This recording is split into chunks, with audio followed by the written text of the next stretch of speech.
ஆகவே சதுரயுகம் கோடி கால மக்களிடத்திலும் உள்ள சர்வ மூலமந்திர ரூபி மகான்மர யோவான் சாலை ஆண்டவர்களே. மூக்குக்கு வெளியே மூச்சு ஓடாத ஊன் உறக்கமற்ற நமது குலதெய்வம் பிரம்ம பிரகாச மெய்வழி சாலை ஆண்டவர்களின் திருவடி பணிந்து நாம் எடுத்துக்கொண்ட தலைப்பு பிறவானால் பிறப்பு. அதாவது இந்த திருவிழாவே நமக்கு வர்றது அந்த பிறவானால் பிறப்பு தானே. அந்த பிறவானால் பிறப்பை பற்றி தான் இப்போ நம்ம பார்க்க போகிறோம். குய்யவே ஜன கும்மூல குய்யவே செய்யவென்று திருவடி தந்தவர் ஐயனின் குரு அப்பன் தனிகைய ஐயனின் குரு அப்பன் தனிகைய துயனின் குல தெய்வமின் தேவனே.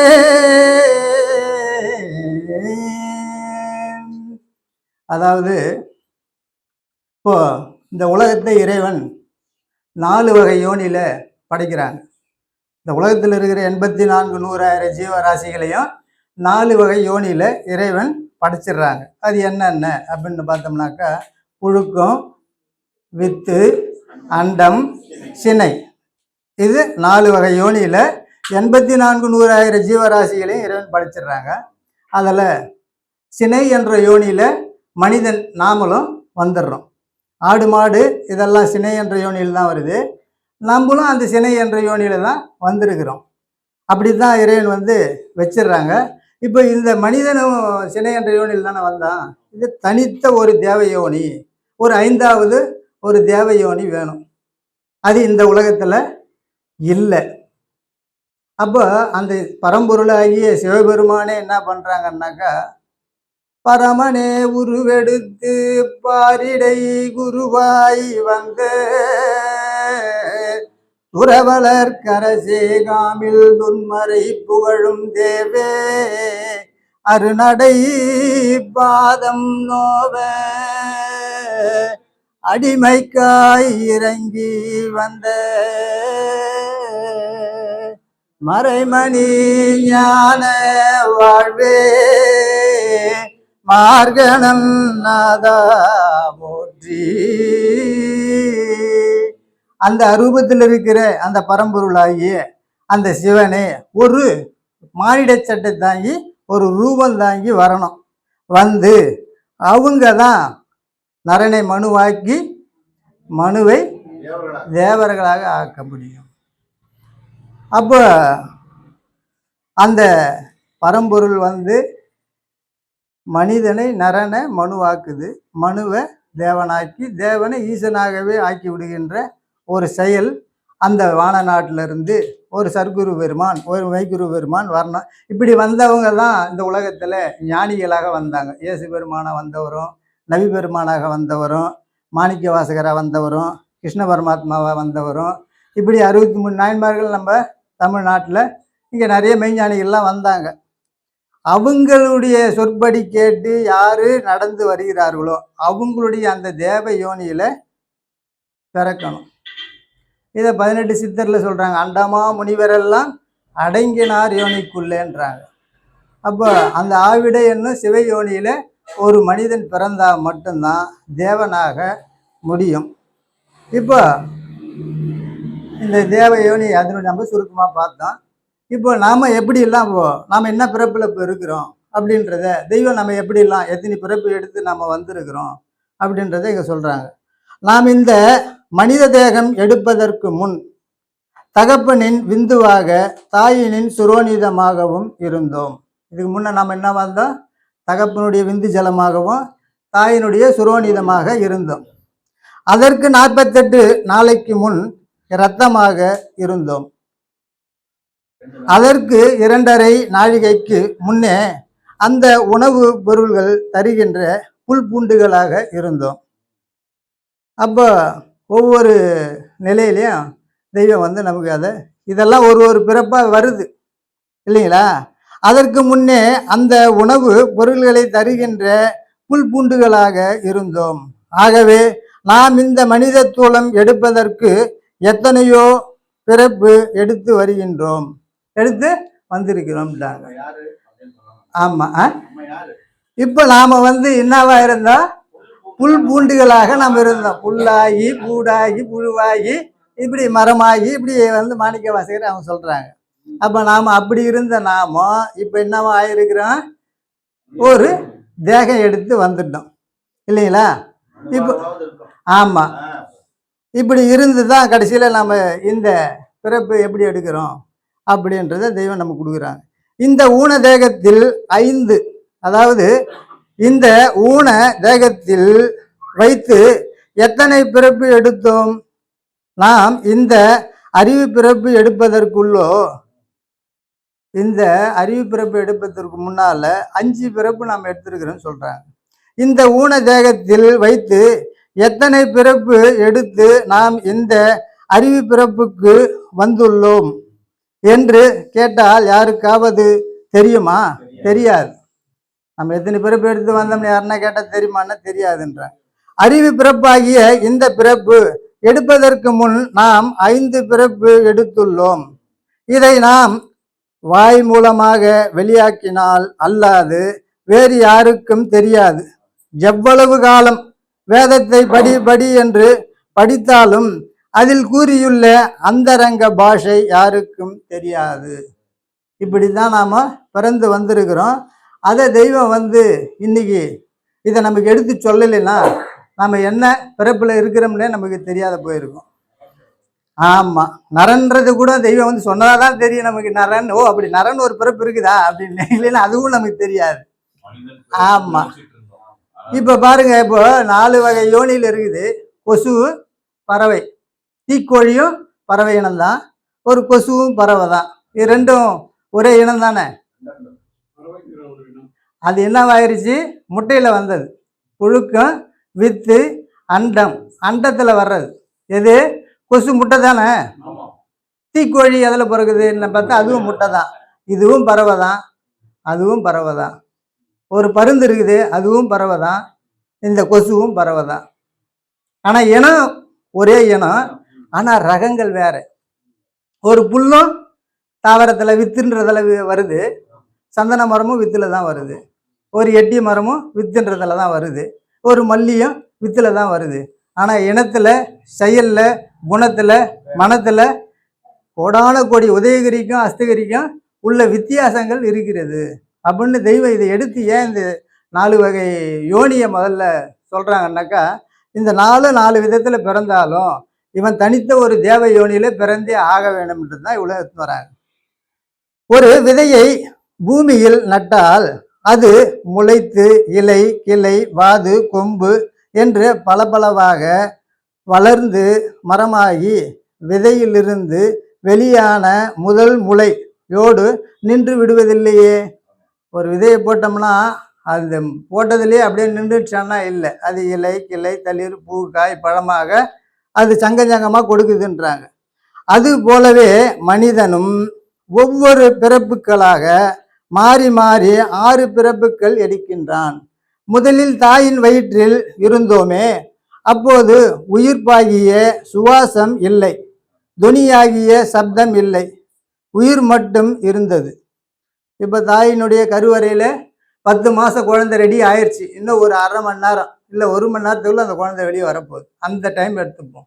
அப்போ அதனுடைய கருவி குலங்கள் எல்லா அவயவங்களும் அதுக்குள்ள தயாரா இருக்குது. அது ஒரு பிறப்பு. ஒரு செகண்டு இதோ போயிட்டு வர்றதுக்குள்ள குழந்தை பிறந்தாச்சு. அப்போ அதுக்குள்ள அங்கே என்ன ஆச்சு, பேச்சு மூச்சு எதுவுமே இல்லை, ஆனால் உயிர் மட்டும் அது இருந்தது இல்லையா? அதான் அங்கே தெய்வம் அதை அப்படி கொடுக்குறாங்க. உயிர் மட்டும் இருந்தது. இந்த சடப்பிறப்பில்தான் நாம் முதல் இருந்தோம். அது ஒரு மடம். அது ஒரு, அந்த பிறப்புக்கு பேர் என்ன சொல்றாங்க, மடம் அப்படின்னு சொல்றாங்க. அதிலேயே நாம் தங்கி விடுவதில்லை.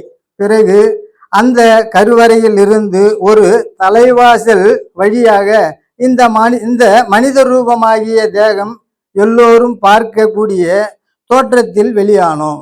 எல்லோரும் பார்க்கிற மாதிரி இந்த தோற்றத்தோட வெளியே வந்துட்டோம். தாயினுடைய கருவறையிலிருந்து வெளியே வந்தாச்சு. முன்னே சுவாசம் இல்லை, இப்போ சுவாசம் வந்தது. முன்னே சப்தம் இல்லை, இப்போ சுவாசம் போய் ஒரு எல்லையில் முட்டவும் சப்தம் உண்டாயிற்று. இதுக்கு முன்ன என்ன இல்லை, உயிர் மட்டும் இருந்துச்சே கண்டி வேற எதுவும் இல்லை. அந்த பிறப்புலேருந்து வந்ததும் அப்போ சப்தம் வந்துருச்சு, சுவாசம் வந்துருச்சு, இந்த பரிசுத்தத்தில் தேகமும் வந்துருச்சு. அப்போ இப்போ சுவாசம் போய் ஒரு எல்லையில் முட்டவும் சப்தம் உண்டாயிற்று. அப்போ சுவாசம் போய் ஒரு எல்லையில் முட்டதும் சப்தம் உண்டாயிடுச்சு. அதுக்கு முன்னே அதுக்கு பேர் என்ன, பிரசவம். ஏன்னா பேச்சு மூச்சு இல்லாத பிறந்ததுனால அது சவமாக இருக்குது. பிறந்ததும் அதுக்கு சப்தம் வந்தது, அப்போ இதுக்கு உயிர் வந்துருச்சு அப்படின்னு ஒரு நாமத்தை அதுக்கு சூட்டுறாங்க. கண் செவி வாய் மூலியன இருந்தன, முதலியன இருந்தன. ஆனால் அவை மரத்தில் உள்ள துளைகளை போல்தான் இருந்தன. எல்லாமே இருந்துச்சு, ஆனா அது என்னவா இருக்குது, ஒரு மரத்தில் உள்ள துளைகளை போலத்தான் இருந்தன. கண் இருந்தும் குருடாய் இருந்தோம், கண் குருடாய் இருந்தோம், காது இருந்தும் செவிடாய் இருந்தோம். கண் இருக்குது, காது இருக்குது, அதெல்லாம் நமக்கு என்னவா இருந்துச்சு, குருடாவும் செவிடாவும் ஒரு மரத்தில் உள்ள ஒரு தொலை போலதான் இருந்துச்சுன்ட்டாங்க. மூக்கு இருந்தது, வாசனை தெரியவில்லை. ஏன்னா ஒவ்வொரு பிறப்புக்கும் டிஃப்ரெண்ட் தெரியணும், தெரியுதுங்களா? ஆமாம், மாற்றங்கள் தெரியணும். முதல்ல கருவறையில் என்ன இருந்துச்சு, பேச்சு மூச்சு சப்தம் இல்லை. ஆமாம், அதுலேருந்து வந்துச்சு. வந்த உடனே என்ன ஆகி போச்சு, மூச்சு ஒரு எல்லையில் போய் தட்டினதும் சுவாசம் கிளம்புனது, துணி வந்துருச்சு.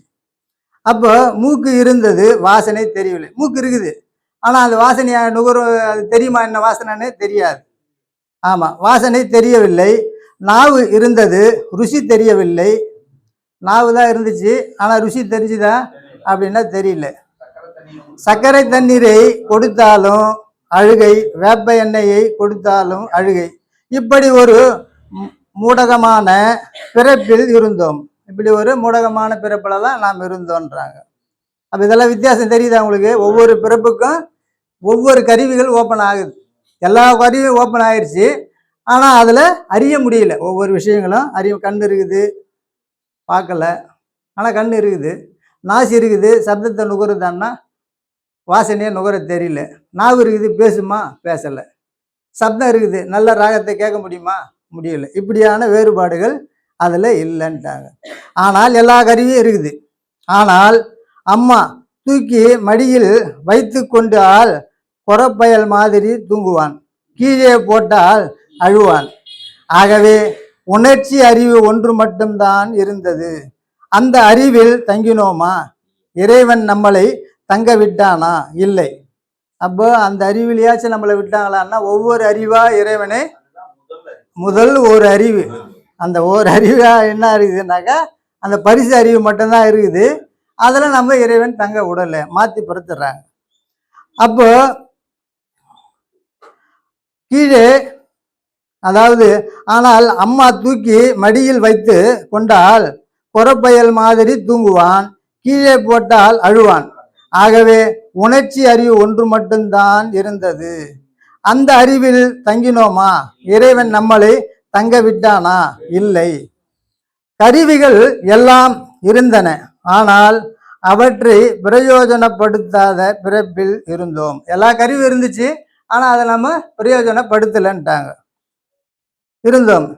இரண்டாவது, அதுலேருந்து இப்போ நம்ம இரண்டாவது இதுக்கு வராங்க. ஒன்று மடம், இரண்டாவது பிறப்புக்கு நம்மளை கொண்டு வராங்க. தேகம் ஒன்றாகவே இருந்தாலும் பிறப்பு முற்றிலும் வேறானது. அந்த ஓரறிவு பிறப்பில் தங்கினோமா? இறைவன் தங்க விட்டானா? இல்லை. அறிவிலிருந்து மூன்றாவது பிறப்புக்குள் நுழைந்த பிறகு அது முன் இருந்த தேகம் மாறி கண், காது முதலிய கருவிகளை உபயோகப்படுத்தும் பிறப்பு. முன்னே இப்போ இங்கே மூன்றுன்னு சொல்லிட்டாங்க. இப்போ ரெண்டு பிறப்பு உங்களுக்கு புரிஞ்சிச்சா? ஒன்று மடம் கருவறையிலேயே இருந்துச்சு. ரெண்டாவது பிறப்பு அது எல்லா கருவியும் இருந்தும் செயல்படலை, அது இரண்டு. இப்போ மூன்றாவது வராங்க. மூணாவதா இதெல்லாம் என்னன்றதை நமக்கு சொல்கிறாங்க. தேகம் ஒன்றாகவே இருந்தாலும் பிறப்பு மூன்றிலும் வேறானது, பிறப்பு முற்றிலும் வேறானது. அந்த ஓரறிவு பிறப்பில் தங்கினோமா? இறைவன் தங்க விட்டானா? இல்லை. அதிலிருந்து மூன்றாவது பிறப்புக்கு நுழைந்தோம். பிறப்பு 3. அது முன் இருந்த தேகம் மாறி கண், காது முதலிய கருவிகளை உபயோகப்படுத்தாத பிறப்பு. முன்னே இருந்ததை விட மேலானதொரு பிறப்பு. கண் பார்க்கவும் தெரிந்தது. நாவு சும்மா பொதுவாக தெரிந்ததை தவிர, ஆனால் சும்மா பொதுவாக தெரிந்ததே தவிர விவரமாக தெரியவில்லை. இப்போ ஒவ்வொன்றுத்துக்கும் கண் இருக்குது, ஆனால் சும்மா பார்க்குது. காது இருக்குது, சும்மா கேட்குது. நாவு இருக்குது, அவ்வளோ ருசியெல்லாம் இருந்தாலும் என்ன ருசின்னு அதை அறிய முடியல. அப்படியான ஒரு பிறப்பில் அது மாறிக்குச்சு. அப்போ கை தட்டினால் செவி கேட்டது. நல்ல சப்தம், கெட்ட சப்தம் என்ற வித்தியாசம் தெரியவில்லை. இது நல்ல சப்தம், இது கெட்ட சப்தன்றதை தெரியக்கூடிய அறியக்கூடிய அறிவு இல்லை. பால் கொடுத்தால் மொச்சு மொச்சு என்று குடிப்பான். மருந்து கொடுத்தால் அழுவான். பட்டு மெத்தையில் போட்டு இருந்தாலும் தெரியாது, மலஜலத்தில் கிடந்தாலும் தெரியாது. தேல் மேலே கையை வைத்து அது கொட்டுது, அதனால் வலிக்கிறது. அந்த உணர்ச்சி தெரிகிறதால் கூக்கு என்று கத்துவான். இப்போ இது எல்லாமே இருக்குது. ஆனால் ஒரு தேல் இது நம்மளை கொட்டினா அது வலிக்கும். அந்த வலி மட்டும்தான் தெரியுதே கண்டி அதில் நம்ம வைக்கக்கூடாதுன்ற அந்த அறிவு பருவம் அதுக்கு இல்லை, இல்லைங்களா? அது தேல் கொட்டினால்தான் இந்த வலி என்று தெரியாமல் மேலும் அதன் மேல் கை வைக்கும் பிறப்பு அது. பிறப்பு இது மூன்றாவது பிறப்பு. அதில் நாம் தங்கவில்லை. இதுதான் மூன்றாவது பிறப்பு. ஆனால் இப்போ என்ன ஆகிப்போச்சு? ஒவ்வொரு விவரமும் பார்வை தெரியுது, செவி கேட்குது, ஆனால் உணர்ந்து அறியக்கூடிய அந்த அறிவு பருவம் வரல. இது மூணாவது. நான்காவது பிறப்பில் நுழைந்தோம். கண், காது முதலிய கருவிகள் கொண்டு ஒவ்வொரு பொருளையும் செயலையும் விவரமாக அறிகின்ற பிறப்பு. இனிப்பு என்னது, அது நமக்கு வேண்டும். கசப்பு என்னது, அது நமக்கு வேண்டாம். அம்மா அப்பா இன்னாரு என்று தெரிந்து எட்டி பாய்வான். ஒரு குழந்தைய கூப்பிட்டா, சில குழந்தைய பார்த்தோம் நம்ம போனோம்னா டக்குன்னு வராது, அழுவான். ஏன் அப்படின்னு கேட்டால், அப்போ அந்த அறிவு அது உணரக்கூடிய அளவுக்கு அது இருக்குது. அம்மா அப்படி இன்னார் என்று தெரிந்து எட்டி பாய்வான். அம்மா அப்பா என்று பார்த்து எட்டி பாய்வான். அப்போ இது இந்த ஒவ்வொரு பிறப்புக்கும் தெய்வம் ஒவ்வொரு விதமாக நம்மளை மாற்றி அந்த அறிவில் மாறிக்கினே வருது, குணத்தில் மாறுது, செயல் எல்லாமே மாறி வருது. அப்போ அப்படி இன்னார் என்று தெரிந்து எட்டி பாய்வோம். அப்போ அந்நியரை கண்டால் வெறுப்பாக போக மாட்டேன் என்று திரும்பி கொள்வோம். நல்ல சப்தம் என்னது, பயங்கர சப்தம் என்னது என்று ஒவ்வொன்றாக பிரித்து அறிகின்ற அறிவு பிறப்பு. முன்னிருந்த அதே தூளம்தான் இப்படி மாறியது. இதில் வேற ஏதாச்சும் மாறிச்சா அப்படின்னாக்கா தூளம் ஒன்று தான், ஆனால் எல்லாத்துலேயும் மாற்று. நினைவில் அறிவில் ஒவ்வொரு கருவியாக வேலை செஞ்சுக்கிட்டே வருது.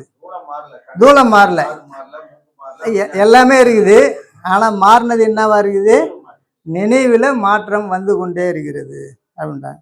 ஆனால் அந்த பிறப்பில் தின்கின்ற பழத்தை ஒரு கையிலும் பவுனை மற்றொரு கையிலும் வைத்து கொண்டு எது வேண்டும் என்று கேட்டால் பவுனை விட்டு பழத்தை பிடுங்கி கொள்ளுகின்ற பிறப்பு.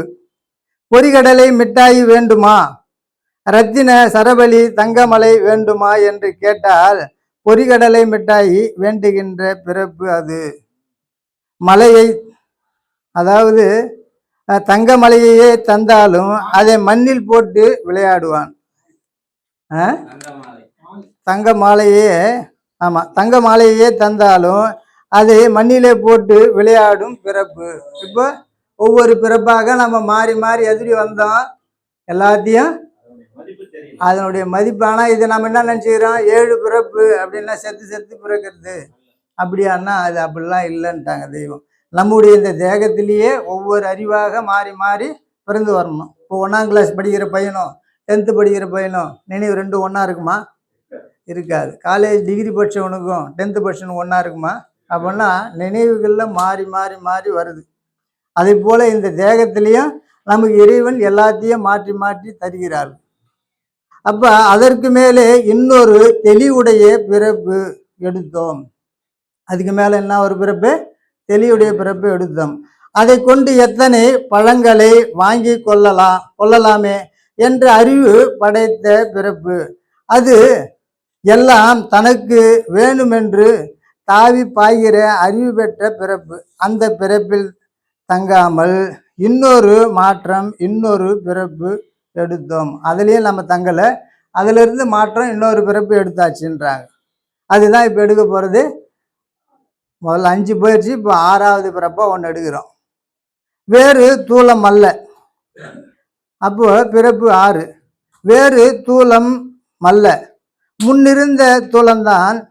தான் வேறு தூளம் அல்ல, முன்னிருந்த அதே தூளம்தான். அந்த மாற்றம் நம் தேகத்தில் ரோமமில்லாத சில இடங்களில் கரேல் என்று ரோமம் முளைக்க நாம் நினைக்காத எல்லையில் இன்பம் அனுபவிக்க ஒரு ஆசை வந்தது. அது ஒரு அதிசய தோற்றம். இந்த இடத்துல இது வரையில் நாம் என்ன பண்ணுறோம், இந்த ஹோட்டலில் சாப்பிட்டோம், இது டேஸ்ட்டாக இல்லை, அதனால் நம்ம அங்கே போவோம். அப்படின்னு அந்த ருசியும் மனமும் எல்லாத்தையும் தெரிஞ்சிக்கக்கூடிய அறிவு பிறப்பு வந்துருச்சு. இந்த கம்பெனியில் போனால் 500 ரூபா தரான், அந்த கம்பெனிக்கு போனால் 1000 ரூபா தரான், வான்னு கூப்பிட்றான். அப்படின்னும் போது என்ன ஆகி போச்சு, பாபநாசுக்கு போனால் தண்ணி இருக்கு, அங்கே போய் குளிக்கலான்ற அறிவு பிறப்பு வந்துருச்சு. அப்போ இது ஒரு அதிசய தோற்றம். அந்த மாரி ஒவ்வொரு பிறப்பாக நாம் இப்படிலாம் சிந்திக்கவோ நினைக்கவோ முடியுமா அப்படின்னு பார்த்தோம்னா இல்லை. ஆனால் இது வரல என்ன சொல்கிறாங்க, போன ஜென்மம் எது? கருவறையில் இருந்து இல்லையா, அது போன ஜென்மம் தானே. கருவறையில் இருக்கும்போது அது எத்தனை ஜென்மம்? அதுக்கு நமக்கு போயிடுச்சு, நேற்று போயிடுச்சு, முந்தா நாள் போயிடுச்சு, போன மாதம் போயிடுச்சு, போன வருஷம் போயிடுச்சு. அப்படிதானுங்களே. போன ஜென்மம்லாம் இவன் செத்துட்டு இன்னொரு ஜென்மம் எடுக்கணும்னு நினச்சிக்கிறான். அப்படி நினச்சா நமக்கு தெரியுமா? இந்த பிறப்பிலேயே தெரியலையே. ஆமாம். இப்போ கருவறைக்குள்ளே இந்த தேகம் எப்படி கட்டினாங்க, யார் கட்டினாங்கன்னு நம்மளால் தெரிஞ்சுக்க முடியுமா? அப்போ இந்த பிறப்பில் இருக்கிறதே தெரியலையே, அப்புறம் இதுக்கு அப்பால் போன ஜென்மம்னா அவன் நினச்சிக்கிறான். அப்போ எங்கேயோ இது எங்கே போன ஜென்மம்? நம்ம பாட்டம் போட்ட இந்த காலத்துலையா? நம்ம தாத்தா யாருன்னு நமக்கு தெரியல. அப்புறம் அவர் பிறந்து வந்தால் நமக்கு என்ன தெரிய போகுது? இதெல்லாம் அப்படிலாம் இல்லை. அதான் அந்த வந்து ஆமாம், அதெல்லாம் நேரம் இல்லை, அதனால நான் வேகமாக ஓடி. அப்போ இது ஒரு அதிசய தோற்றம். அப்போ நோய் நொடி இல்லாது எப்பவும் அழகாகவே இருக்க வேண்டும். நம் அழகு மாறவே கூடாது. கீர்த்தி நன்மை எல்லாம் நமக்கே வேண்டும் என்ற ஆசைப்படுகிற பிறப்பு அது அல்லவா ஆகிய. அப்போ இப்படியெல்லாம் ஒவ்வொரு பிறப்பாக நம்ம மாறி மாறி வந்து கடைசியில் என்ன ஆகி போச்சு, 6வது பிறப்பாக ஒரு அறிவு பிறப்புக்கு வந்துட்டோம். இப்போ இந்த இடத்துல வந்து நம்ம என்ன பண்ண போகிறோம், வந்தாச்சு. எல்லாம் பெரிய ஒருத்தர் டாக்டர் ஆனவன் ஆகிட்டாரு, இன்ஜினியர் ஆனார், கொத்தனார் ஆனவர் ஆனார், என்ன கலெக்டர் ஆனவர் ஆனார். எல்லாம் எதில்? அந்த அறிவு பிறப்பு கொண்டு அந்த 6வது பிறப்பில் ஆகியாச்சு. ஆனால் இன்னும் என்ன இருக்குது, நரன் என்ற தோற்றத்தில் தான் இருக்கிறான். தேவ பிறப்பாக எடுக்க இன்னும் வரல.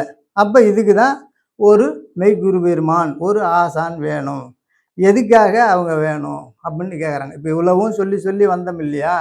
இப்போ இதில் உனக்குள்ள ஒரு நித்திய தேகம், ஒரு வைரமணி தேகம் இந்த தேகத்துக்குள்ள, இந்த கடத்துக்குள்ள இருக்குதுன்னு பெரியவங்க சொல்கிறாங்க. அப்போ நம்ம பாட்டம் பூட்டம்லாம் நம்ம தேவசெல்லாம் பண்ணுறோம் இல்லையா? அவங்கள செத்து போயிட்டாங்க தானே பண்ணுறோம். செத்தவங்களுக்கு நம்ம ஏன்னா தேவசம் பண்ண வேண்டிய அவசியம் இருக்குதா? ஒரு மாடு செத்து போச்சு, அதுக்கு நம்ம தேவசம் பண்ணுறோமா? காலமெல்லாம் புளி நமக்கு பகையாகவே இருக்குது இல்லைங்களா? ஆனால் செத்துடுச்சுன்னா அது நகத்தை எடுத்து டாலர் செஞ்சு போட்டுக்கிறான், பல்லை எடுத்து டாலர் செஞ்சு போட்டுக்கிறான்.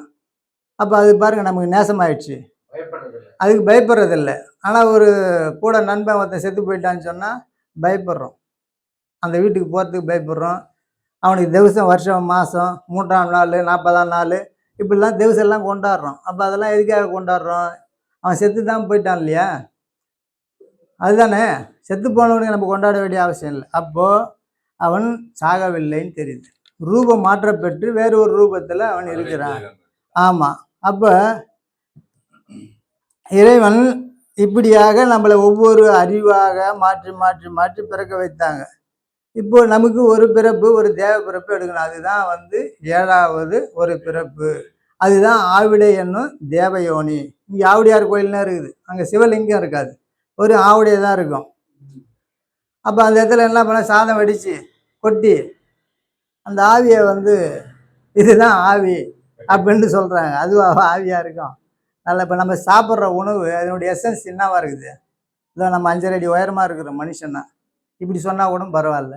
சாதம் வெடித்து கொட்டின ஆவியை காமிச்சு இதுதான் ஆவி, ஆவிடைய நம்ம சொன்னோம்னா பொருந்துதா? எங்கன்னா நல்லா யோசனை பண்ணி பாருங்க. என் புராணனை வாங்குறான்டா, என் ஆவியை போக்குறான்றாங்க. என்னது அப்படின்னா என்ன அர்த்தம்? ஆவி என்பது அவனுடைய தொனி. ஒரு மெய்க்குருபிரானுடைய தொனியை அது செலவு பண்ணி தான் இன்னைக்கு இவ்வளோ பேரையும் இங்கே அவங்க கூட்டி சேர்த்துருக்குறாங்க. இதுதான் உனக்குள்ளே இருக்கிற அந்த பரமபத நித்தியமான அந்த வைரமணி தேகத்தை அவங்க எதிர்ரூபமாக காட்ட முடியும். ஒவ்வொரு வாக்கு கொண்டது என்னவா இருக்குது? வாக்கு ரூபத்தை வைத்து கொண்டு இருக்கிறது. என்ன வச்சுட்டு இருக்கு? ஒரு ஆலமரம், ஒரு மாம்பழம் சொல்கிறேன், இதெல்லாம் உன் நினைவு வருது இல்லை? ஏற்கனவே நம்ம அதெல்லாம் பார்த்துருக்கோம்ல, இதெல்லாம் சாப்பிட்ருக்கோம்ல. அப்போ வாக்கு ரூபம் இது ஒரு ரூபத்தை வைத்து கொண்டிருக்கிறது. அப்போ இதை தான் தெய்வம் நம்மளை எப்படி மாற்ற போகிறாங்க, எப்படி மாற்றுறாங்க அப்படின்னு பார்த்தோம்னாக்கா, தரைதனில் நரராய் தோன்றி தாம் கதி அடையாதோரை முறை சங்கார் அனுக்கிரகம் முடித்துமே மனுவாய் மாற்றி. அப்போ இங்கே என்ன கொடுக்குறாங்க? தரைதனில் நரராய் நாம் எல்லாம் பிறந்தாச்சு. இப்போ தரைதனில் நரராய் தோன்றி தாம் கதி அடையாதோரை முறை சங்கார் அனுக்கிரகம் முடித்துமே மனுவாய் மாற்றி. அணுகிரகம்னா என்னது? அந்த அணுகிரகத்தை, கிரகம் என்றது 9 கோள்கள் இருக்குது அல்லவா? இந்த 9 கோள்கள் தானே. இந்த 9 கோளினுடைய செயல் என்ன அப்படின்னா, ஒருவனை கொண்டு போய் மரணத்தில் எத்தும் போய் வச்சிடும். அப்போ அந்த நவகிரக கோளை நீக்குகின்ற ஒரு மெய்க்குருவிரான் வேணும். அந்த கிரகங்களை தான் இவங்க அதை மாற்றுறாங்க. முறை சங்கார அனுக்கிரகம் முடித்துமே மனுவாய் மாற்றி. அப்போ அந்த முறை சங்கார அனுக்கிரகம் அதில் நீ பீடிக்க கூடாதுன்னு அதை மாற்றுறாங்க. விரை பிரம்மம் அவர் முகத்தில் வைத்துமே படைத்து பின்னும் மறைபடா தேவராக்க வந்தனர் உலகு கண்ணே. இது எப்படி நம்ம ஆகிறது? ஒரு அறிவு. நம்ம ஒரு சின்ன குழந்தை, இப்போ அந்த குழந்தை இருக்கான், அதுக்கு 1ஆவது கிளாஸ் சேர்க்குறேன், என்னவாட ஆக போகிறான்னாக்கா, அவனுக்கு நான் ஒரு கலெக்டர் ஆக போகிறேன்னா அவன் போய் ஒரு ஸ்கூலில் படிக்கிறான். படித்து எவ்வளோ காலம் ஆகுது? 20 வருஷம் ஆகுது. அதுக்கப்புறமா அவன் நிஜமாக கலெக்டராக ஆகிடுறான். எதனால் ஆனான் அவன்? எதை கொண்டு மாறினான் மனிதன்? எப்படி மாற்றப்பெற்றது? ஒரு அற்ப வயதுடைய குளவியானது ஒரு புழு தான். அதை எடுத்தும் போய் கூண்டில் வச்சு அது கொட்டுது. எது? ஒரு குளவி கொட்டி அந்த புழு என்னவா மாறிடுது? பறவையாக மாறிடுது. ஏன்னா இனமே மாறி போச்சு. ஒரு பச்சை புழு அது என்னவா மாறிடுச்சு? விண்ணில் பறக்கக்கூடிய ஒரு பறவையாக மாறிடுச்சு. அது எதனால் மாறிச்சு அப்படின்னா, அந்த ரீங்கார துணி, ஓங்காரகார ரீங்கார துணி கொண்டு அச்சனினை ஊட்டி ஊட்டி ஒரு 3 இன்ச்சு உள்ள புழு அது தேகத்தையே மாறுது. அது நினைவு ஒதுங்கி ஒதுங்கி ஒரு அணுவாகவே மாறி அங்கிருந்து ஒரு புதிய உடல் எடுத்துக்கின்னு வருது அது. அப்போ அதுக்கு எவ்வளோ பெரிய ஒரு செயல் அங்கே இருக்குது. இன்னைக்கு சயின்டிஸ்டால் கண்டுபிடிக்க முடியுமா இது எப்படி மாறுச்சுன்னு? அவன் என்ன சொல்கிறான்? அதுக்குள்ளே ஒரு முட்டை இருக்குது. புழு தானே எடுத்துமே வச்சுது. அப்போ இந்த சட்டையை கழட்டிருந்தது. கழட்டி ஒரு அணுவாக அது நினைவு கொண்டு, எத்தனையோ கோடி செல் இருக்குல்ல, ஒரு புழுவில் பல கோடி செல்ஸ் இருக்கும். அதில் போய் ஒதுங்கி ஒதுங்கி ஒவ்வொரு அணுவாக அது காலி பண்ணி ஒவ்வொரு அணுவில் போய் அது ஒரு முட்டையாக மாறியுது. அந்த முட்டையிலேருந்து திருப்பணம் என்ன ஆகுது, அது நினச்சிக்கினே இருந்தனால ரெக்கம் முளைச்சி அது பறவை இனமாக வெளியே வருது. இதனுடைய ப்ராசஸ் இப்படி தான் இருக்குது. இப்போ தெய்வம் நம்மளெலாம் எப்படி மாற்றிருக்கிறாங்க, எப்படி மாற்றினாங்க, எப்படி அந்த வேறுபாடு? இப்போ இவ்வளோ காலம் நம்ம இந்த 6 பிறப்பை எதில் பார்த்தோம்? இந்த தேகத்தில் தான் பார்த்தோம் இல்லைங்களா? வேற எங்கன்னா வெளியே தனியாக இருக்குதா?